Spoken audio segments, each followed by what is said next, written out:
জামাত ইসলামের যারা নেতৃবৃন্দ আছে তাদের যে লাগামহীন কথাবার্তা, সেটার কারণে ইতিমধ্যেই আমাদের তৃণমূল পর্যায়ে যারা আমাদের বিএনপির কর্মী আছে তারা খুব ক্ষুব্ধ। সেটা আস্তে, আস্তে তাদের সাথে আমাদের সম্পর্কটা গ্রাসরুট পর্যায়ে খুব দ্রুত খুব হয়ে গেছে, খুব দ্রুত যেটা দূরত্ব হয়ে গেছে অনেক, অনেক সম্পর্কটা।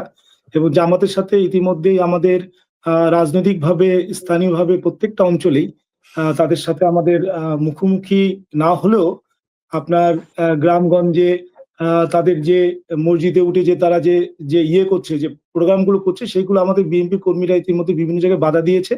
সেই কারণে তাদের সাথে আমাদের আঞ্চলিকভাবে বিভিন্ন জায়গায়, বিভিন্ন অঞ্চলে টুকটাক গন্ডগোল লেগেই রয়েছে।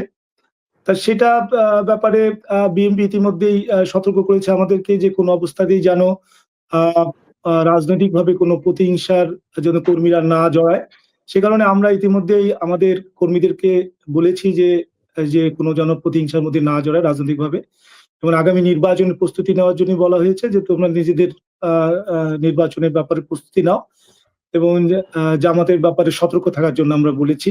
কারণ জামাত আপনারা জানেন যে তাদের বিভিন্ন জায়গায় গিয়ে তারা ইসলামের দোহাই দিয়ে তারা আমাদের বিএনপির কর্মীদের মধ্যে বলেন, আর বিভিন্ন জায়গায় গিয়ে তাদের যে মহিলা যে কর্মীগুলো, এই মহিলা কর্মীগুলো গিয়ে আমাদের বিভিন্ন বাড়িতে বাড়িতে গিয়ে তারা মিথ্যা আশ্বাস দিচ্ছে। সেটা নিয়ে আমাদের কর্মীরা ইতিমধ্যেই ব্যাপকভাবে প্রতিরোধ করেছে।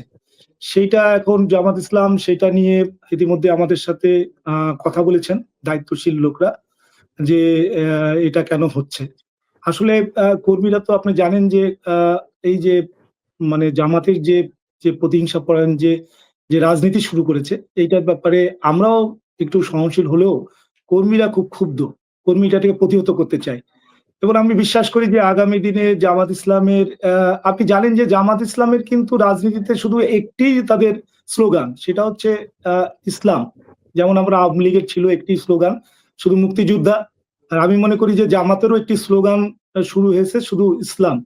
এটা শুধু আপনি ঢাকায় থাকেন, রাজনীতিতে আপনি বুঝতে পারবেন না। আমাদের এলাকা আসলে আমরা আঞ্চলিক রাজনীতি করি, তো এরা মহিলা টিম করে, পুরুষ টিম করে প্রত্যেকটা অঞ্চলে যাচ্ছে, যে ইসলামে যে দোহাই দিয়ে বেহেশতের কথা বলে, যে দাঁড়িপাল্লায় ভোট দিলে বেহেশত পাওয়া যাবে, এই ধরনের অপপ্রচার ব্যাপকভাবে আমাদের গ্রামগঞ্জে শুরু হয়েছে।